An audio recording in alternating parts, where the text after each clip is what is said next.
সূরা আল-হাজ মাদানী আয়াত ১। হে মানুষ, তোমাদের রবকে ভয় করো। কিয়ামতের ভূমিকম্প এক ভয়ঙ্কর ব্যাপার। যেদিন তোমরা তা দেখবে, সেদিন প্রত্যেক স্তন্যদাত্রী তার দুধের শিশুকে বিস্মিত হবে এবং প্রত্যেক গর্ভবতী সময়ের পূর্বে তার গর্ভপাত করবে। তুমি মানুষকে দেখবে মাতাল সদৃশ, যদিও তারা নেকড়াকষ্ট নয়। বস্তুত আল্লাহর শাস্তি বড়ই কঠিন। মানুষের মধ্যে কিছু অজ্ঞাতবশত আল্লাহ সম্বন্ধে বিতণ্ডা করে। প্রত্যেক বিদ্রোহী শয়তানের অনুসরণ করে। শয়তান সম্বন্ধে দিকে দেয়া হয়েছে যে যে কেউ তার সাথী হবে, সে তাকে পথভ্রষ্ট করবে এবং দুর্যোগের আযাবের দিকে পরিচালিত করবে।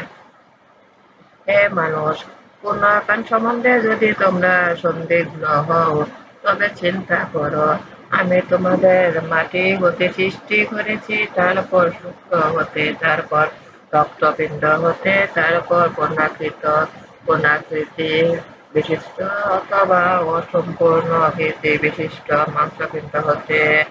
তোমাদের নিকট আমার শক্তি পরাকাষ্ঠা ব্যক্ত করার জন্য আমি যা ইচ্ছা করি তা এর নির্দিষ্ট কালের জন্য মাটি গর্ভে রেখে দেই। তারপর আমি শিশুরূপে বের করি। পরে তোমরা পূর্বে যৌবনে উপনীত হও। তোমাদের মধ্যে কারো কারো মৃত্যু ঘটে এবং কাউকে জরাগ্রস্ত করা হয়, যার ফলে তারা যা জানত সে সম্বন্ধে তারা অবগত না। তুমি ভূমিকে দেখো শুষ্ক, তারপর ওতে আমি বায়ু বর্ষণ করলে তা সজীব হয় এবং অধিগত করে সর্বপ্রকার নয়া বিরাম করতে। এটাই তো প্রমাণ যে আল্লাহ সত্য এবং তিনি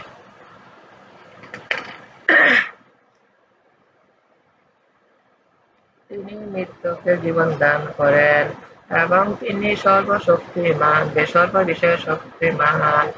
কিয়ামতের দিন অবশ্যই এতে কোনো সন্দেহ নেই এবং কবরে যারা আছে তাদের আল্লাহ পুনর্কৃত করবেন। মানুষের মধ্যে কেউ কেউ আল্লাহ সম্বন্ধে বিতণ্ডা করে।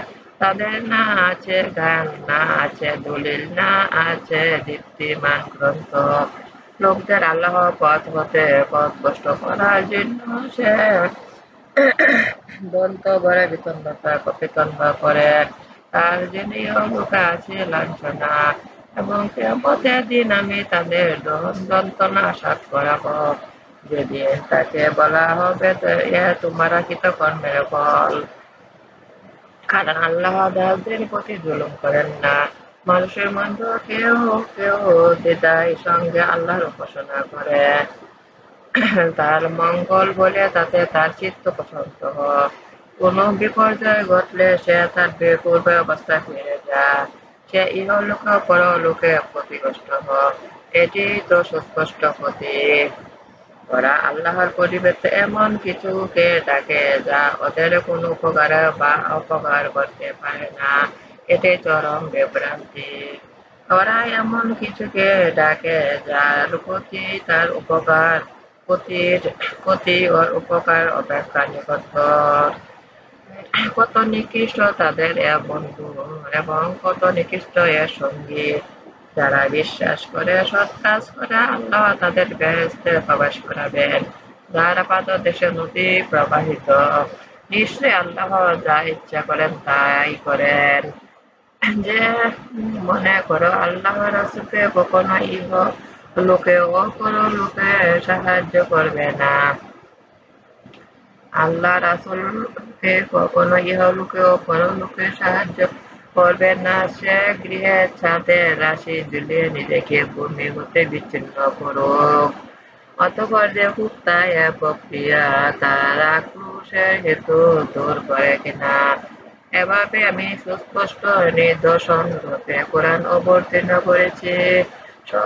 এবং স্মরণ রেখো, আল্লাহ যাকে সৎপথ দেখান, যারা বিশ্বাস করেছে এবং যারা ইহুদি হয়েছে, যারা সাবেরি খ্রিস্টান ও অগ্নি পূজক এবং যারা অংশীবাদী। কিয়ামতের দিন আল্লাহ তাদের ফয়সালা মুসলমানদের বেহেশত ও কাফেরদের দোজখের ব্যবস্থা করে দেবেন। নিশ্চয়ই আল্লাহ সমস্ত কিছুই অবহিত আছেন।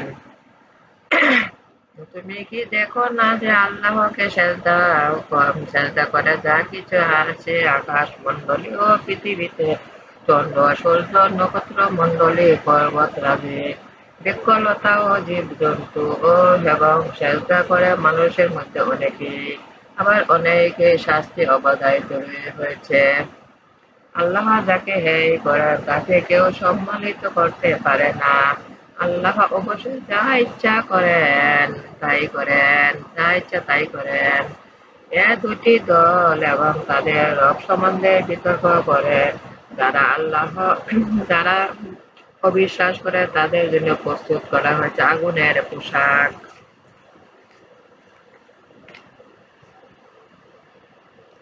তাদের মাথার উপর প্রথমত পানি ঢেলে দেওয়া হবে, যাতে ওদের চামড়া এবং ওদের উদরে যা আছে তা গলে যায়, এবং ওদের জন্য থাকবে লোহ মৃতকর। যখনই ওরা যন্ত্রণাকাতর হয়ে জাহান্নাম হতে বেরোতে চাইবে, তখনই তাদের ফিরিয়ে দেওয়া হবে। ওদের বলা হবে আসাদ দহন যন্ত্রণা, আসাদ করো দহন যন্ত্রণা।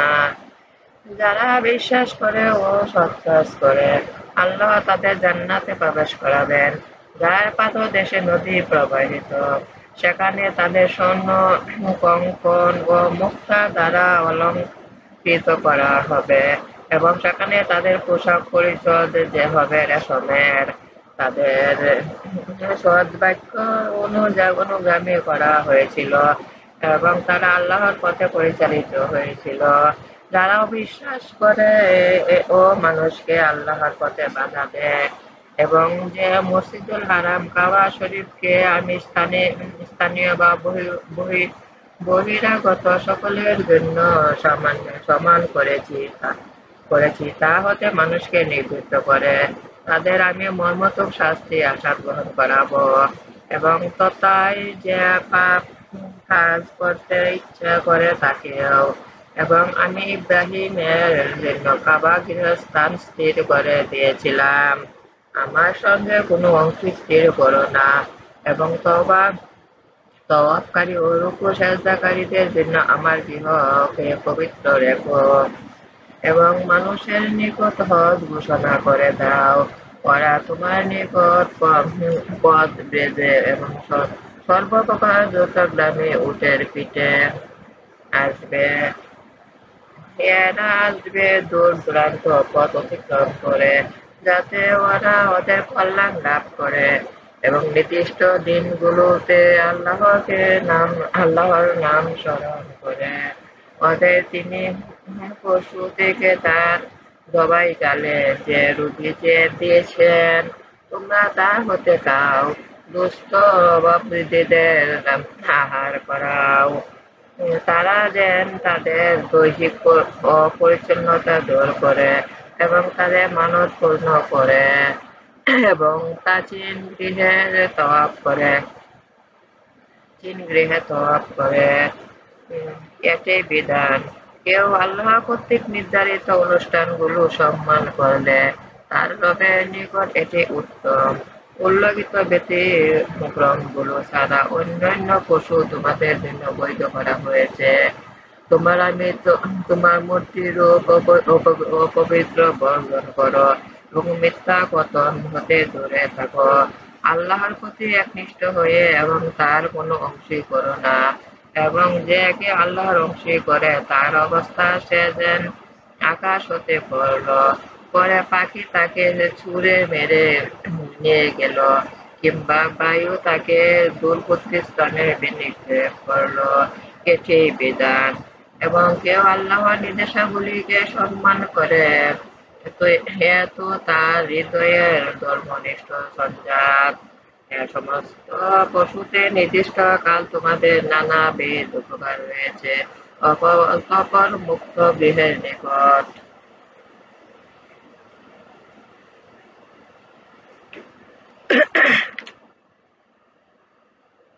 ওদের পৌঁছাতে হবে। আমি প্রত্যেক জাতির জন্য কোরবানির নিয়ম দিয়েছি, যাতে তাদের রিজিক স্বরূপ নির্ধারিত চতুষ্পদ পশু জবাইকালে আল্লাহর নাম নেয়। তোমাদের উপাস্য তো একমাত্র আল্লাহ, তাই তারই আজ্ঞাধীন থাকো এবং বিনীতগণকে সুসংবাদ দাও, যাদের হৃদয়ে আল্লাহর নাম স্মরণে ভয়ে কম্পিত হয়, যারা তাদের বিপদ আপদে ধৈর্য ধরে এবং যথাযথ নামাজ পড়ে, এবং আমি তাদের যে রিজিক দিয়েছি তা হতে ব্যয় করে, এবং উটকে তোমাদের জন্য আল্লাহর নিদর্শন গুলো অন্যতম করেছি, ওতে রয়েছে তোমাদের কল্যাণ। তাই দাঁড়ানো অবস্থা ওদের জবাইকালে আল্লাহর নাম নাও। যখন ওরা কাত হয়ে পড়ে তখন তা হতে খাও, এবং খাওয়াও যে প্রার্থী নয় তাকে, এবং প্রার্থীকেও এভাবে আমি তোমাদের অধীন করেছি, যাতে তোমরা কৃতজ্ঞতা প্রকাশ করো। আল্লাহর কাছে ওদের মাংস এবং রক্ত পৌঁছায় না, বরং তোমাদের ধর্মনিষ্ঠ পৌঁছায়। এভাবে তিনি উহাকে তোমাদের অধীনে করেছেন, যাতে তোমরা আল্লাহর শ্রেষ্ঠত্ব ঘোষণা করো নিজে এবং হেদায়েতের কারণে। সুতরাং নেককারদের সুসংবাদ দাও, আল্লাহ বিশ্বাসীদের রক্ষা করেন। তিনি কোনো বিশ্বাসঘাতক অকৃতকে ভালোবাসেন না। তাদের যুদ্ধ অনুমতি দেওয়া হলো যারা আক্রান্ত হয়েছে, কারণ তাদের প্রতি অত্যাচার করা হয়েছে। আল্লাহ তাদের সাহায্য করতে সক্ষম। তাদের ঘরবাড়ি হতে অন্যায়ভাবে বহিষ্কার করা হয়েছে, শুধু এ কারণেই যে তারা বলে, আমাদের রব আল্লাহ। আল্লাহ যদি মানব জাতি এক দলকে অন্য দল দ্বারা প্রতিহত না করতেন, তাহলে বিধ্বস্ত হয়ে যেত আশ্রম, গির্জা, ইহুদিদের উপাসনালয় ও মসজিদ সহ, যাতে আল্লাহর নাম অধিক স্মরণ করা হয়। আল্লাহ নিশ্চয়ই তাকে সাহায্য করেন যে তার ধর্মকে সাহায্য করে। আল্লাহ শক্তিমান পরাক্রমশালী। আমি এদের পৃথিবীতে প্রতিষ্ঠা দান করলে এরা যথাযথভাবে নামাজ পড়বে, যাকাত দিবে এবং সৎ কাজের নির্দেশ দিবে ও অসৎ কাজে নিষেধ করবে। সকল কর্মের পরিণাম আল্লাহর এখতিয়ারভুক্ত। এবং লোকে যদি তোমাকে মিথ্যাবাদী বলে, তবে ওদের পূর্বে তো নূহ, আদ এবং সামুদের সম্পাদক, ইব্রাহিম ও লূতের সম্পাদক। মাদিয়ানবাসীরা তাদের নবীগণকে মিথ্যাবাদী বলেছিল, এবং মিথ্যাবাদী বলা হয়েছিল মূসাকেও। আমি কাফিরদের সুযোগ দিয়েছিলাম, পরে শাস্তি দিয়েছিলাম। কি ভয়ঙ্কর ছিল আমার শাস্তি! আমি ধ্বংস করেছি কত পল্লীবাসী, যাদের অধিবাসীগণ জালিম ছিল। এসব জনপদ ধ্বংসস্তূপ পরিণত হয়েছিল, এবং কত কূপ পরিত্যক্ত হয়েছিল, কত সুদীর্ঘ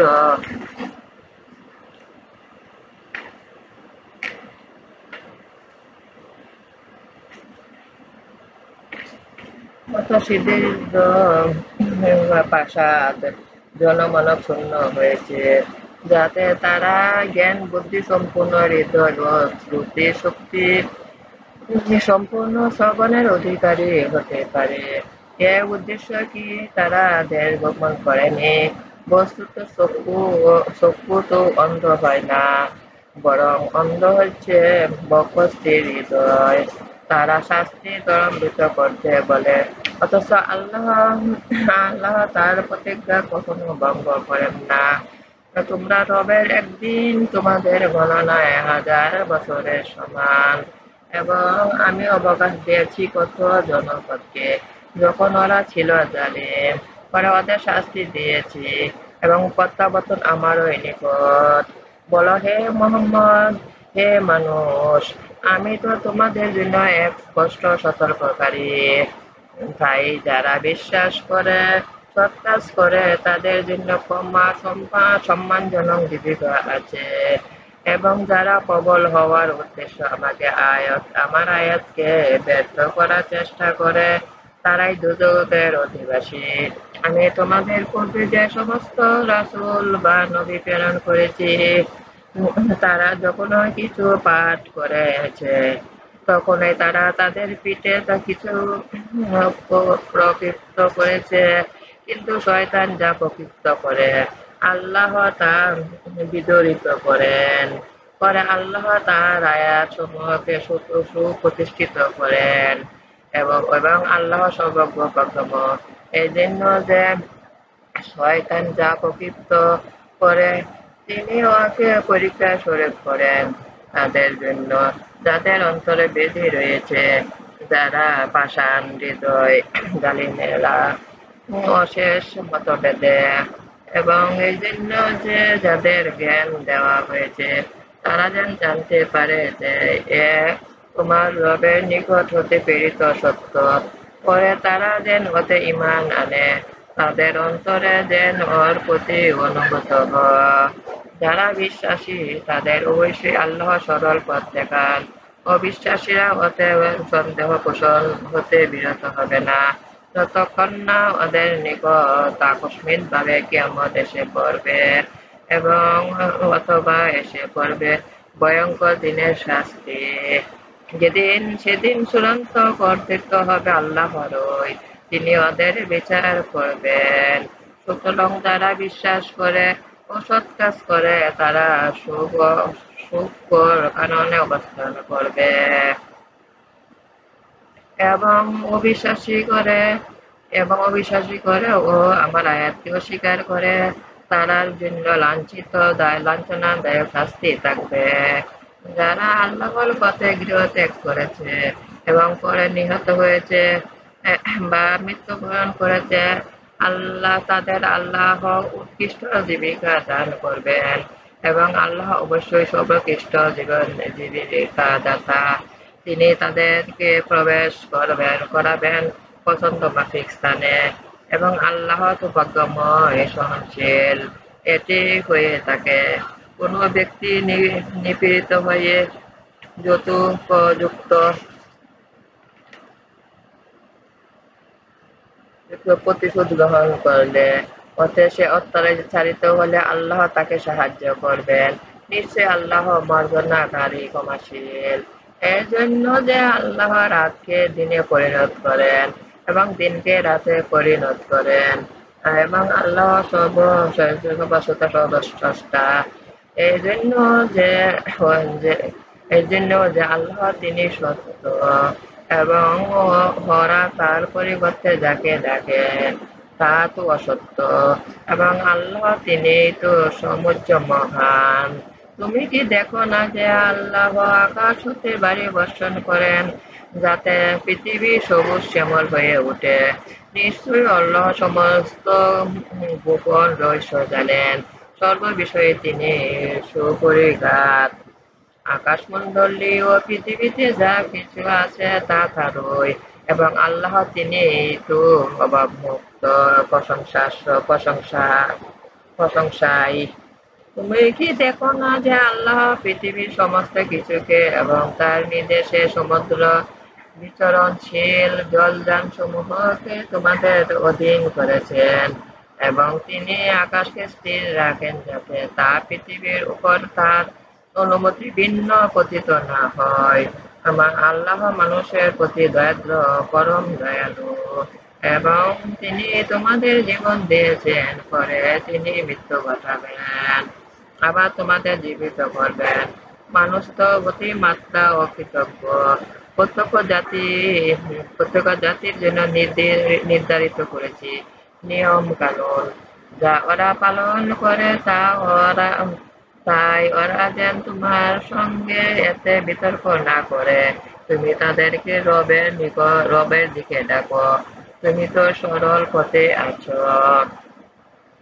ওরা তোমার সাথে তর্ক করলে বলো, তোমরা যা করো আল্লাহ সম্মত জ্ঞান। তোমরা যা নিয়ে মতভেদ করেছ, আল্লাহ কিয়ামতের দিন সে বিষয় মীমাংসা করে দেবেন। তুমি কি জানো না যে আকাশ ও পৃথিবীতে যা কিছু রয়েছে আল্লাহ তা অবগত আছেন। এসব এক গ্রন্থে লিপিবদ্ধ আছে। এ আল্লাহর নিকট সহজ। এবং ওরা উপাসনা করে আল্লাহর পরিবর্তে এমন কিছুর যা উপাসনা সমর্থনে তিনি কোনো দলিল পাঠাননি, এবং সে সম্বন্ধে তাদের কোনো জ্ঞান নেই। বস্তুত জালিমদের কোনো সাহায্যকারী নেই। এবং ওদের নিকট আমার সুস্পষ্ট আয়াতসমূহ গঠিত হলে তুমি কাফেরদের মুখমণ্ডলে বিরক্তি দেখাবে। কেউ তাদের কাছে আয়াত পাঠ করলে ওরা মার মুখা হয়ে ওঠে। বলো, তবে কি তোমাদের অপেক্ষা মন্দ কিছু সংবাদ দেব। আগুন এ বিষয়ে আল্লাহ কাফেরদের সতর্ক করেছেন, এবং বড়ই নিকৃষ্ট আবাসস্থল। হে মানুষ, একটি উপমা দেওয়া হচ্ছে, মন দিয়ে শোনো। তোমরা আল্লাহর পরিবর্তে যাদের ডাকো তারা কখনোই সম্মিলিতভাবে একটি মাছিও সৃষ্টি করতে পারবে না। এবং মাছি মাছি যদি তাদের নিকট কিছু নিয়ে চলে যায়, তা তারা হতে উদ্ধার করতে পারবে না। অক্ষম এরূপ উপাস্য উভয়। ওরা আল্লাহকে যথোচিত সম্মান করে না। আল্লাহ ক্ষমতাবান, পরাক্রমশালী। আল্লাহ ফেরেশতা ও মানুষের মধ্যে বাণী বাহক মনোনীত করেন। আল্লাহ সর্বশ্রোতা দ্রষ্টা। মানুষের সম্মুখে ও পশ্চাতে যা কিছু আছে তিনি তা জানেন, এবং সমস্ত কিছু আল্লাহর নিকট প্রত্যাবর্তিত হবে। হে বিশ্বাসীগণ, তোমরা রুকু করো, সেজদা করো, এবং রবের উপাসনা করো ও সৎ কাজ করো, যাতে সফল কাম হতে পারো, এবং আল্লাহর পথে সংগ্রাম করো, যেভাবে সংগ্রাম করা উচিত। তোমাদের তিনি মনোনীত করেছেন। তিনি তোমাদের ধর্মে তোমাদের জন্য কঠিন কোনো বিধান দেননি। ইহা ধর্ম তোমাদের পিতা ইব্রাহিম ধর্মের অনুরূপ। আল্লাহ পূর্বে তোমাদের নামকরণ করেছেন মুসলিম, এবং এক গ্রন্থেও করেছেন, যাতে রাসূল তোমাদের জন্য সাক্ষী স্বরূপ হয়, এবং তোমরা মানব জাতির জন্য সাক্ষী স্বরূপ হও। তাই তোমরা নামাজ পড়ো, যাকাত দাও, এবং আল্লাহকে অবলম্বন করো। তিনি তোমাদের অভিভাবক, কত উত্তম অভিভাবক এবং কত উত্তম সহায়ক তিনি। বিসমিল্লাহির রহমানির রহিম। আমার নামাজ, আমার উপাসনা, আমার জীবন, আমার মরণ সবে আল্লাহর। আমি আমি আমার নামাজ, আমার উপাসনা, আমার জীবন, আমার মরণ সবে আল্লাহর। আল্লাহ আমি আল্লাহ আমি আল্লাহর আনুগত থাকবো, রাসূলের আনুগত থাকবো, আল্লাহর উপদেশ মান্য করব। আল্লাহকে দিতে হবে উত্তম ঋণ। হে আল্লাহ, দুনিয়া আখিরাতে আমাকে কল্যাণ দান করুন। দোজখের অগ্নি হতে আমাকে রক্ষা করুন। হে আমার রব, আমাকে কল্যাণের দিকে দাখিল করুন, কল্যাণের দিকে বের করুন। তো আল্লাহর সাহায্য শক্তি আমাকে দান করুন। আল্লাহ সত্য এনেছে, মিথ্যা বিলুপ্ত হয়েছে। মিথ্যা বিলুপ্ত হবে। হে আল্লাহ, আমার প্রিয় নবী হযরত মুহাম্মদ সাল্লাল্লাহু আলাইহি সাল্লামের উসিলা মানে আমার জীবনের গুনাহ ক্ষমা করুন। আমিন। বিসমিল্লাহির রহমানির